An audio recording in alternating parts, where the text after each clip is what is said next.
બાપા સીતારામ. બાપા સીતારામ. મેં કીધું ઓલા ભાઈ નો ફોન આવ્યો, મને કાજુ મૂળ દી આવ્યો તો હો કાપ્યા.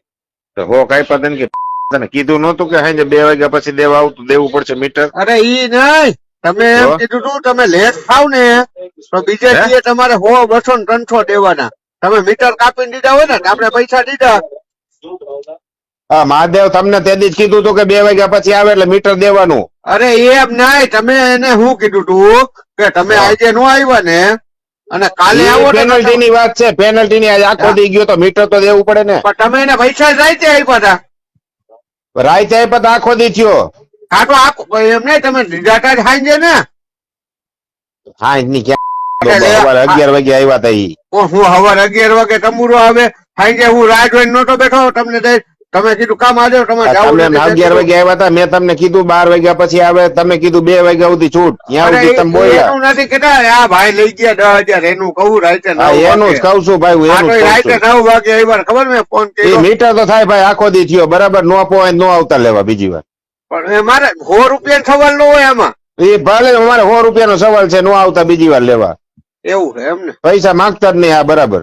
હા ભલે હાલો તમને યોગ્ય લાગ્યું બીજું અમને યોગ્ય જ લાગે. આખા દી નું મીટર તો દેવું પડે ને. પણ તમે કાપીને દીધા હે તોય હું તમે ક્યાં દીધા હવે તેદી હોય ને હોની નોટ નો દીધી 200 રૂપિયા. હા પણ એ તો કઉ છું કે હોન નોટ દીધી હાઈજે દેવા આવો એટલે પૈસા દેવાના, મીટર બધાઈ દે.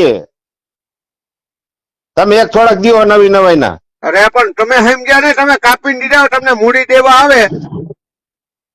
મૂડી દેવા આવે તો હાઈજે આવે એટલે પૈસા દેવા પડશે. પણ તમે હાઈજે દીધા તો હાઈજે દેવાના. હા આખો દી થયો એટલે દેવા પડે પૈસા. પણ તમે દીધા તો રાઈતે એમ કહું. ભલે દીધા રાઈતે, નો પોઈન્ટ નો આવતા. અને તમે 20,000 કાલ દઈ જાય એટલે વાત પૂરી થાય. કાલ એમ તાત્કાલિક થઈ જાય ક્યાંથી? તો કા તાત્કાલિક થઈ જાય ક્યાંથી? તો શેની ભલામણ કરો તમે? પણ એમને એને વિચારો એ કાયદેસર છે તમારું. હાલો આખો દી જાય એટલે મૂડીને મીટર દેવું પડશે. ગમે વાત સાંભળો, એનું ભણતું બાકી મેં કીધું મારી જવાબદારી. એ પૈસા નો ભરે તો મારી જવાબદારી. હાલો પણ નો આવતા બીજી વાર લેવા કોઈ મારી પાસે પૈસા. બરાબર. હવે પૈસા નામે નામ નો લેતા. હા તો એ તમારી ઈચ્છા ની વાત, તમારે દેવા નો દેવા. હા પણ તો મીટર તો આખા દી નું દેવું. ઘર માટે પૈસા તમે નથી દેતા હો. બનતું હશે મહિને 6-30% વ્યાજ થયું. હા તો ક્યાં આવો તમે? ઘરે જ છું. હા તો આવો, દુકાને આવો. દુકાન આવીને હું કામે બોલો?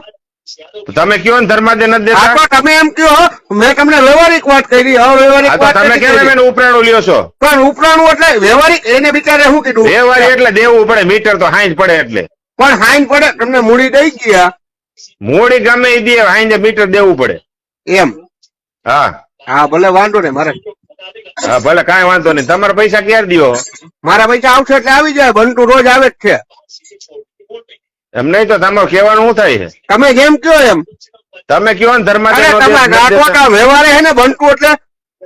હે હા એમ નહીં, તમને એક દી તમારો ફોન ખરાબ આવ્યો હોય કે ભાઈ નથી આવ્યો તો મને કયો, કે હું નથી આવ્યો તો મને કયો.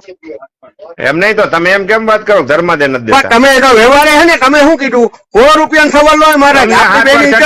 આવજો પૈસા મહાદેવ લેવા, બાકી એવી વાત ન કરતા. બરાબર ના વ્યવહાર ની વાત કરી તમને, અવ્યવહાર ની વાત નથી કરી. મારે વ્યવહાર ની વાત નહીં. તમે પૈસા હવે મારી પાસે લેવા ન આવતા, વ્યવસ્થા કરી દેજો. હા તો વ્યવહાર થઈ જાય તો તમને આવી જાય.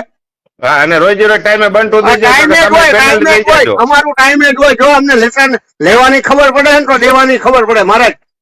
હા કઈ વાંધો નહીં. બરાબર. હા હા વ્યવહાર જ હોય ને. હા તમે એક દી લેટ આવશો ને, જો તમારો આ ટાઈમ મારી 1000 પેનલ્ટી લગાડજો. હું એમ કઉ મારી 1000 કેટલી? 1000 પેનલ્ટી લગાડજો. 200 નું આવે ને તો 1000 લગાડજો મારી. આપણે પી ગયા હો તમે? હા હું કોઈ દી નથી પી જતો. હું ઘરે જ જાઉં, મારા બીજાના ઘરે નથી જતો. 100 રૂપિયા સવાલ ન હોય. આપડા બે ભાઈ સંબંધ છે ને, બે ભાઈઓ નો એની સંબંધ હોય. તમારું કહેવાનું શું થઈ ગયું ને? પણ હું તમને કહું, તમે આપડે બે ભાઈઓ ને કેવો વહીવટ હાલે છે?